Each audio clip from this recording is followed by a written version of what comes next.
Hey everyone. So I made a post yesterday asking what type of videos you guys would like to see more of from me. And one of the most common answers I got was give us more information on hormones. So I think that a lot of women feel like the subject of hormones just is one of those, it's almost like one of those taboo things, like talking about menopause and things like that.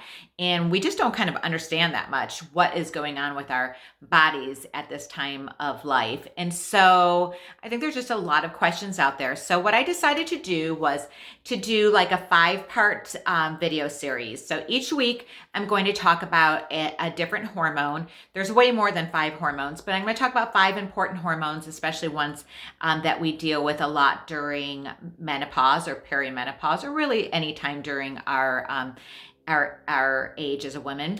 So the first one I'm going to talk about is estrogen. Okay, so estrogen, we begin producing estrogen in our body around the time of puberty. And it peaks around the age of 30, and then it starts to decline after that. When we hit menopause, our estrogen levels start to rapidly decrease, because what happens is our ovaries, which are responsible for producing the estrogen in our body, start kind of shutting down, and they start producing less estrogen. So here's the problem with that. So first I'm going to talk about low estrogen, and then I'm going to talk about estrogen dominance or higher levels of estrogen. So low estrogen is a common symptom of perimenopause and menopause. And the symptoms that can come along with low estrogen are things like night sweats, hot flashes, insomnia, headaches, weight gain, more UTIs, more dryness down there, and different things like that. Okay. Low estrogen can also lead to things like osteoporosis and cardiovascular disease. So you can kind of see where having too low of estrogen can be like a real bummer for women. So on the flip side of it, estrogen dominance is when our body has either has a imbalance of progesterone to estrogen, meaning that our progesterone has declined faster than our estrogen, so they're not in balance. So we have more estrogen than in ratio to our progesterone, so it makes us more estrogen dominant. Or estrogen dominance can also be when our body is not metabolizing estrogens correctly, and we are storing too much of the bad type of estrogen in our body.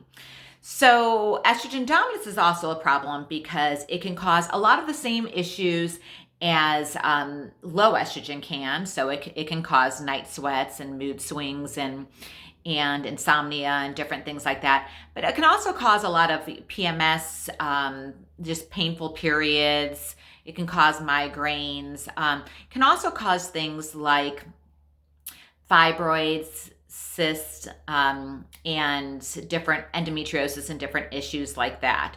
It can also cause weight gain. So a lot of times women don't know, is their issue coming from too low of estrogen, or is it coming from estrogen dominance? And then there's both. You can actually be low in estrogen and have symptoms of that, but also be estrogen dominant. So your estrogen might be low, but your progesterone is so low that you are still getting symptoms of estrogen dominance, even though your estrogen is already declining. So these are all issues that women start to deal with. Fun, right? So lucky us. So anyways, some of the reasons why we need to worry about, just besides all these like annoying symptoms, some of the reasons we need to worry about things like low estrogen, like I mentioned, is you can be dealing with things like loss of bone density or cardiovascular disease. But too much estrogen, you can have the risk of estrogen-related cancers like breast cancer.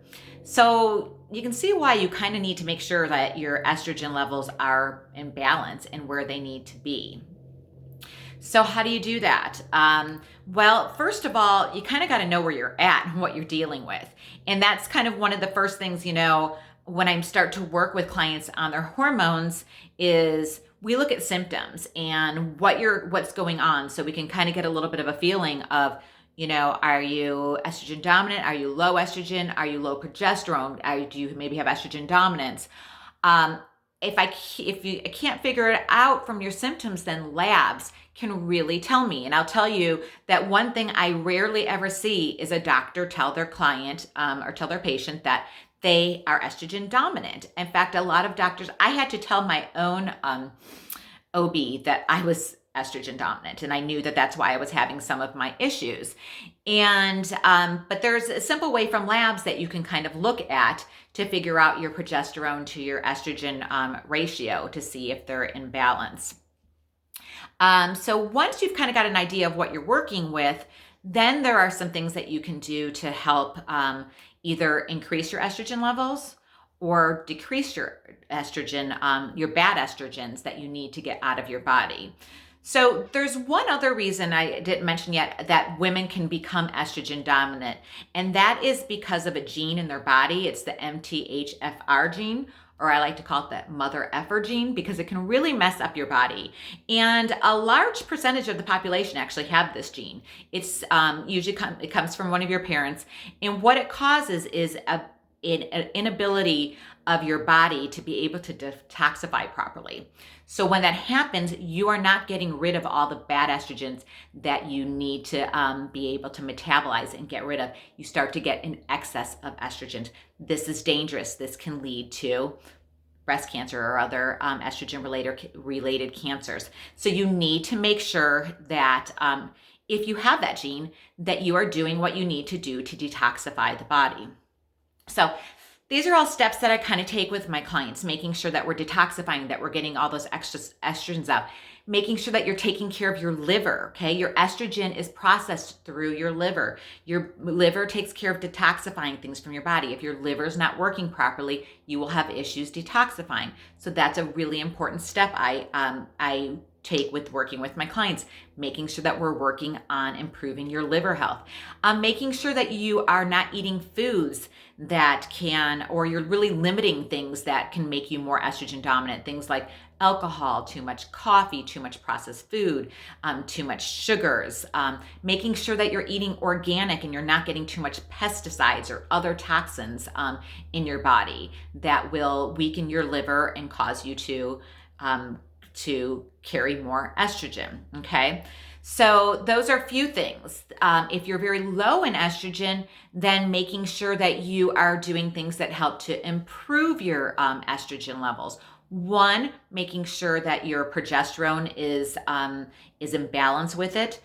Two, making sure that you do things that help produce more estrogen, managing stress, eating some foods that are higher in phytoestrogens. I prefer things like flax. That's probably one of the best things. Soy is very high in phytoestrogens, but then there are some downsides to soy, especially if you have a thyroid issue. It can that can be a problem. Most soy out there doesn't come from a good source, so unless it's non-GMO, organic, that can be an issue. But doing things to help your body produce more estrogen is important. For some people who are so low and run risks, doing some type of bioidentical hormone replacement to help increase their estrogen for a period of time. Long-term usage of that can run its risk. So I could go on and on about estrogen here, but I'm trying to keep my videos to under 10 minutes because it's so much easier to upload. So anyways, this is just a brief overview of estrogen. I hope it teaches you a little bit more about the function in your body and why you need to know what your levels are and you need to take care of it if that's an issue. So if you have any questions, please feel free to reach out to me. Just click on the link in my bio and schedule a call. I'll be more than happy to talk to you.